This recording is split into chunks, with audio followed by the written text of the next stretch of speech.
Hello guys, hope you're doing well. So welcome back to our format where we're literally answering all the questions from buyers, from sellers, and from the agents.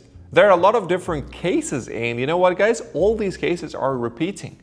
I get, I think, dozens of questions during a week, or maybe even 100 questions during a week, and I try to answer literally all of them. And sometimes you won't believe, sometimes I just simply copy my answer and just like reply back to another person because the question sometimes simply repeats. The question repeats. So literally in this format, what I do is I'm just like reading live the question the way it was sent to me, and then I answer to this question. I explain some aspects related to developing the subject to answer this question. Sometimes I receive a voice notes and I play the voice notes.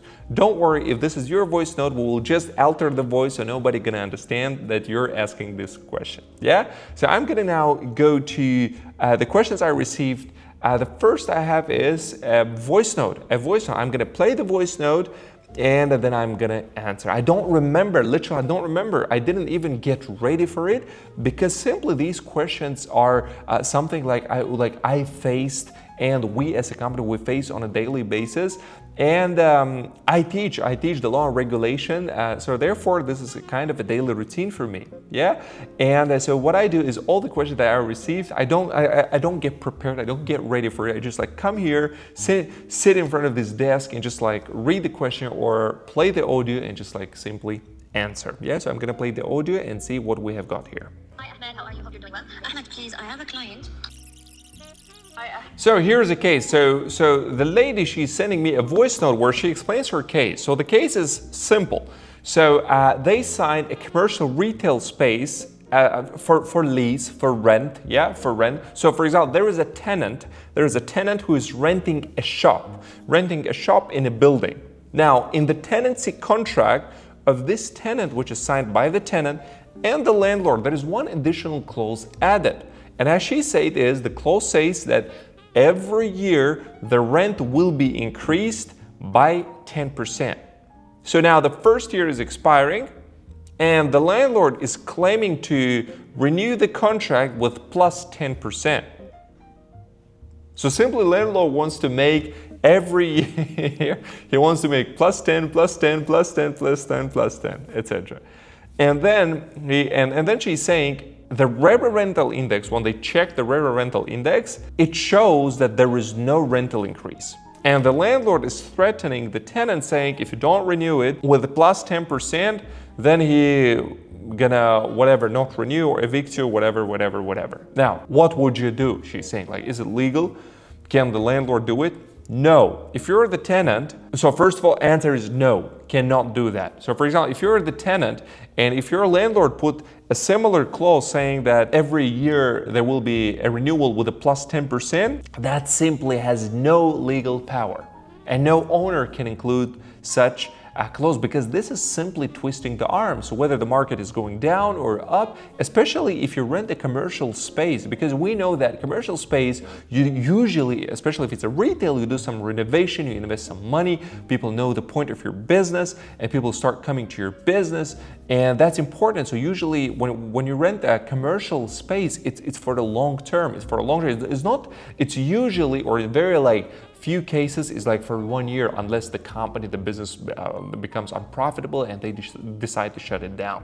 So in all other cases, it's a very long term. It can be like 10 years, 5 years, 15, or sometimes even like 20 years it can be, yeah? So can this clause be included? Cannot be. That's absolutely illegal. And this contradicts with law number 33 of 2008 that regulates the relationships between the tenants and the landlords. If you're the tenant, I would definitely recommend you to refer to the law decree 33 of 2008 and check there your rights and obligations. Referring to the same law, this clause is absolutely not allowed to be included. Not allowed to be included. So this cannot be done.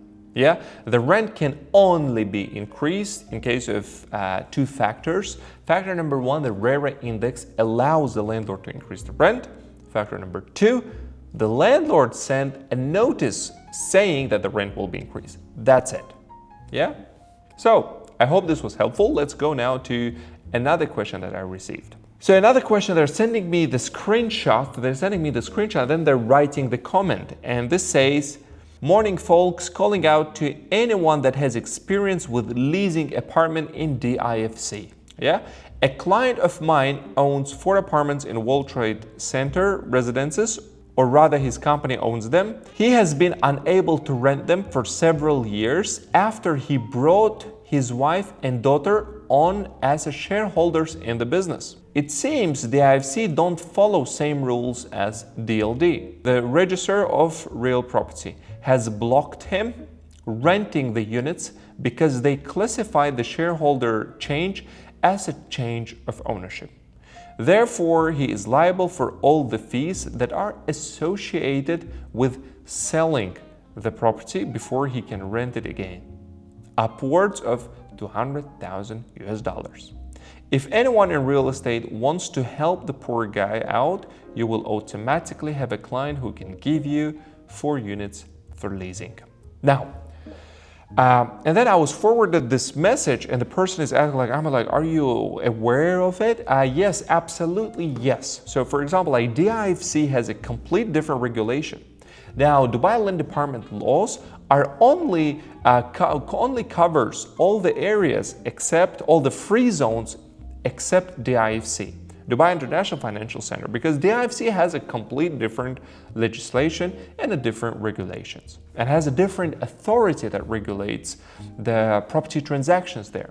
Now, simply, there's also another a difference between, for example, like mainland of Dubai or other free zones and the IFC. For example, in Dubai, if you sign as a landlord a tenancy contract with your tenant, you as an owner cannot evict your tenant except by giving him a 12-month notice period.